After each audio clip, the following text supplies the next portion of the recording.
So in this video, I'd like to show you how the new ammo presets work. And I think they're really cool. So the first thing you have to do is you right-click on a magazine, load from preset, create new preset. Here you can name it. You click in this field, delete it. And this one I'm going to call Vitya's Tracer. I have to go here to specify the caliber.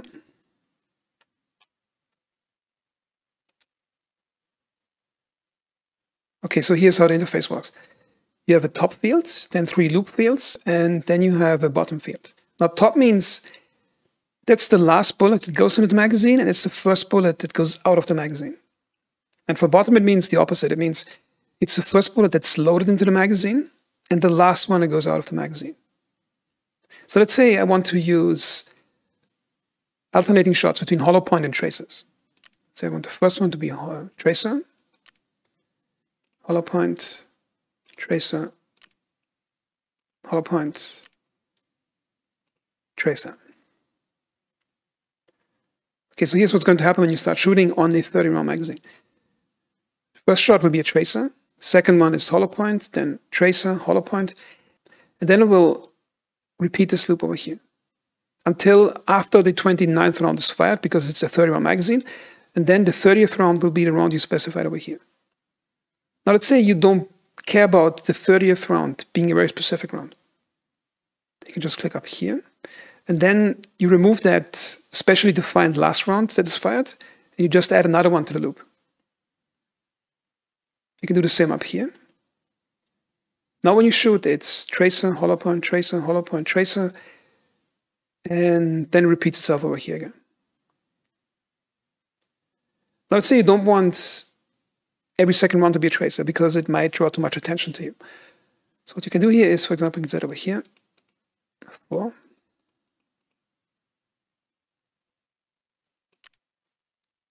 Remove this one. What then happens is you fire one tracer, you fire for hollow points, one tracer for hollow points, and then it loops back to the tracer. That's why we remove the last round, because if I would add the last round over here again, then you would get an unclean loop, because it would go from tracer to another tracer, which means after the end of each loop, you would get a tracer and then another tracer at the start of the loop. So this is why I remove this one. Now we get a clean loop in a specific pattern. Okay, now if you want to load magazine, you just click, and it loads any magazine I can find with that pattern. You can also save it up here. Then you can select it up here.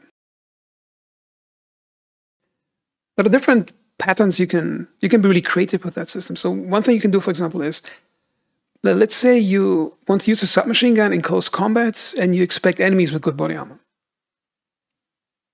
Then perhaps you might want, let's say you want the first 5 rounds to be armor-piercing rounds and the other 25 rounds to be something much softer and much cheaper. Now that assumes that you would probably spend a 30-round magazine on one enemy if you see him in a full auto. So how can we achieve that? So I go to green tracer, and I'm going to change that green tracer to, let's say, to PBP. That looks like an armor-piercing round. And then the second one is going to be hollow point. And for those over here, I'm going to remove and remove. What I do here is set those 1 to 5. So those 1 to 25. What you can do with that pattern is basically the first 5 rounds, which are the most expensive ones, you're going to use those to crack the enemy armor or get through the new armor plates. And the 6th round and after that is going to be much cheaper ammo. And hopefully you can smash through the enemy armor and you don't need to use super expensive ammo for that. Shotguns in this game are one of those weapons that you can manually load with specific ammo types during combat, but it's really difficult to do. So what you can do here is right-click, left-click,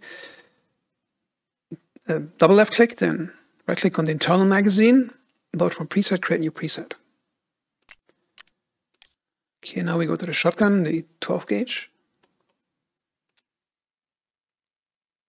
And now you can do really cool things. So for example, let's do the alternating loop again. Let's say you want the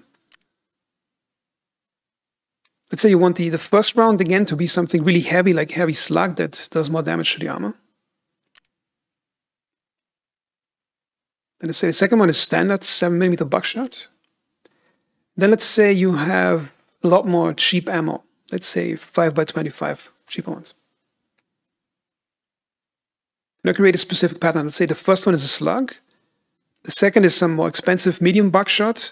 And let's say you have a lot of these cheap buckshots. And we assume you're a really good shot, and those two first rounds are going to hit. Then you fill it up like that. Say like this. Now you have a 5-round loop. Say slug, buckshot, and 3 cheaper buckshots. And depending on how big the internal magazine is, you can sort of almost map it out specifically to the size you want. So let's say this is an 8-round magazine. So you can just count. We got 1 slug over here. Let's say you want to fire 2 slugs. Okay, the first 2 shots are going to be slugs. Now let's say 1 slug. And let's say 2 medium buckshots. Those 3. Now I can use those 5. Now I can fill up the entire internal magazine in a specific way you want.